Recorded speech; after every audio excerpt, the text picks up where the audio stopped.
kasih Tuhan Yesus Kristus ya.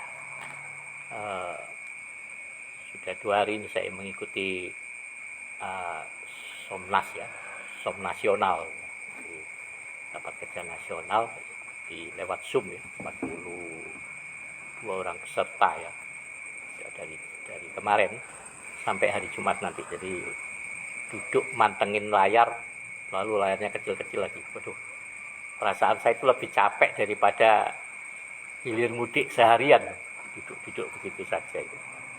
Jadi baru menyempatkan ya, ya. Mari kita membaca ya di dalam firman Tuhan, di dalam Amsal,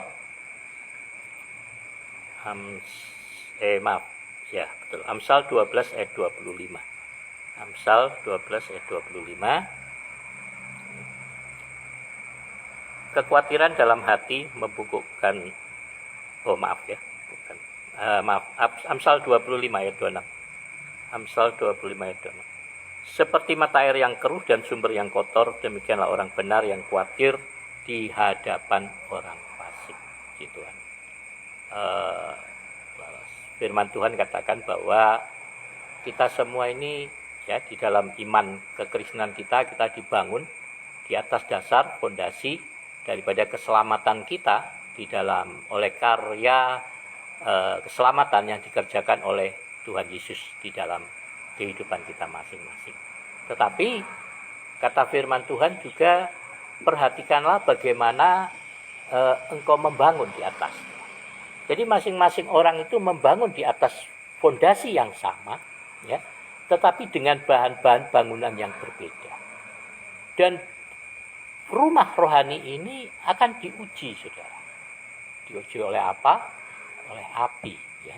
Jadi api yang membakar ya. Itu berbicara sebenarnya tentang penderitaan, tentang masalah, tentang pencobaan lah dikatakan ya.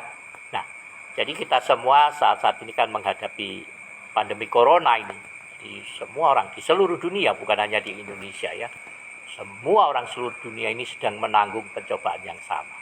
Tetapi secara khusus buat kita semua, anak-anak Tuhan, orang-orang percaya, ini benar-benar bisa menjadi sebuah ujian bagi iman kita masing-masing ya. Nah, sekarang banyak hal yang diuji ya. Kita lihat di awal-awal pendeta-pendeta yang ya kalau dibilang sesumbar gitu ya, mengusir COVID, menantang COVID, memberikan nubuatan bahwa COVID akan selesai dan lain-lain.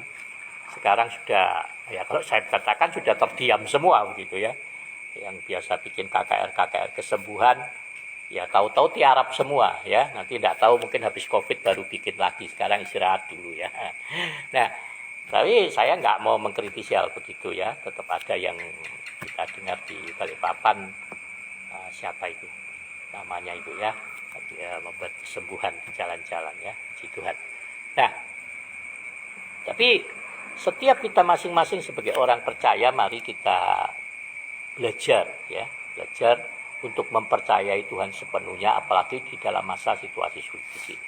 Disinilah sebetulnya kita bisa melihat kualitas daripada apa yang selama ini kita bangunkan di dalam Tuhan. Jadi saya percaya kalau anak-anak Tuhan membangun dengan bahan-bahan yang benar selama ini, maka imannya tidak akan tergoyahkan. Baik oleh pengajaran-pengajaran ya, yang menyesatkan, yang membimbangkan, ataupun juga oleh karena kekhawatiran ya. Jadi saya bersyukur sebagai anak-anak Tuhan yang terus memposting hal-hal yang baik di Facebook ya, di media-media sosial, memposting kata-kata yang memotivasi, memposting ucapan syukur. Nah, kalau yang memposting yang jelek-jelek, memposting tentang kekhawatiran, ketakutannya, saya nggak mau baca itu, nggak mau lihat. Saya yang suka lihat itu hal-hal yang menyenangkan yang selalu diposting ya. Nah, tapi itulah artinya firman Tuhan mengatakan kepada kita itu jangan sampai menunjukkan ketakutan, kekhawatiran kita ya. Tetapi belajarlah untuk menyerahkan kekhawatiran kita kepada Tuhan. menyerahkan setiap masalah kita kepada Tuhan. Jangan kekhawatirannya itu diumbar di mana-mana. Nah, ini kalau kekhawatiran kita umbar di mana-mana, kita omongkan, kita posting di mana-mana, dibaca banyak orang ya, itu bukan menguatkan, tapi justru akan melemahkan kita sendiri. Karena seperti Ayub katakan, apa yang kukhawatirkan itulah yang mendatangi aku, apa yang kucemaskan itulah yang menimpa aku. Ya.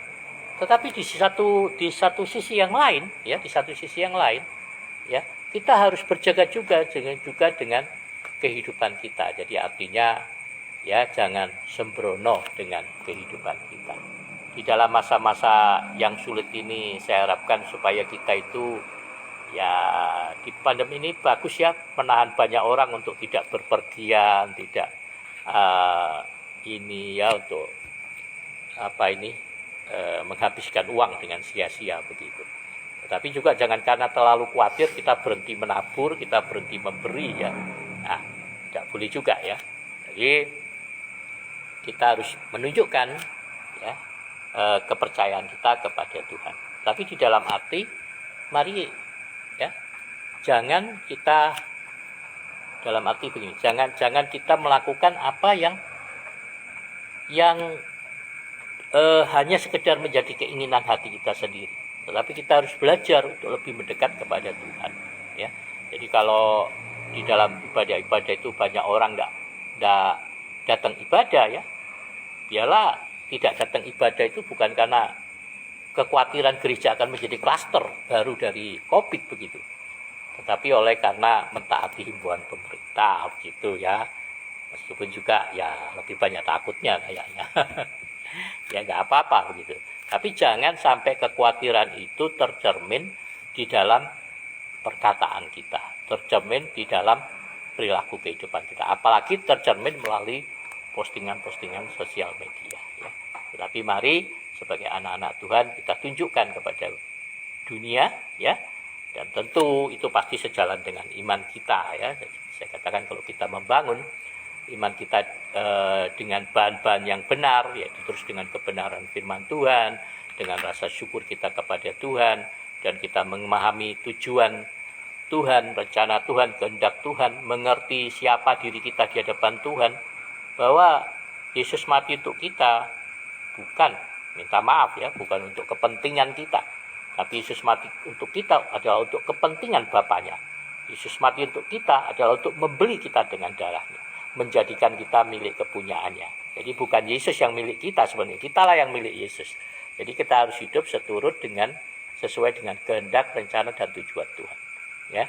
Jadi kalau orang mengerti tentang tujuan di dalam hidupnya, maka dia akan pasti kuat menghadapi setiap kesulitan, setiap tantangan, penderitaan.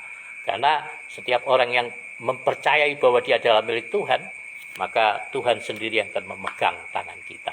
Jadi Tuhan tidak akan membiarkan kita terombang-ambing ya. Kata firman Tuhan katakan bahwa orang benar itu tidak selamanya dibiarkan goyah. Jadi ada saat di mana kita kelihatannya goyah, tapi tidak akan selama-lamanya Tuhan membiarkan goyah. Apa? Asal kita sungguh-sungguh mempercayai Yesus, memegang teguh kebenaran firman-Nya ya. Dan satu kali kita akan menyadari bahwa rumah yang kita bangunkan dengan bahan kita itu ketika menghadapi ujian kita tetap tidak akan goyah, tetapi kita akan semakin dimurnikan, keluar seperti emas yang dibakar dalam api, yang semakin bersinar, semakin cemerlang, semakin menyatakan kemuliaan Tuhan. Nah, biarlah hidup kita semua terus menyatakan kemuliaan Tuhan dalam hidup kita. Mari jangan khawatir, tetapi belajarlah untuk menyerahkan semua kekhawatiran kita masing-masing kepada Tuhan. Dan saya percaya selalu saya katakan Roh Kudus akan memimpin kita sehingga kemanapun kita pergi kita akan beruntung, setiap usaha pekerjaan kita akan berhasil, dan semua apa yang kita jamah kita kerjakan boleh menjadi berkat. Tuhan Yesus memberkati kita semuanya.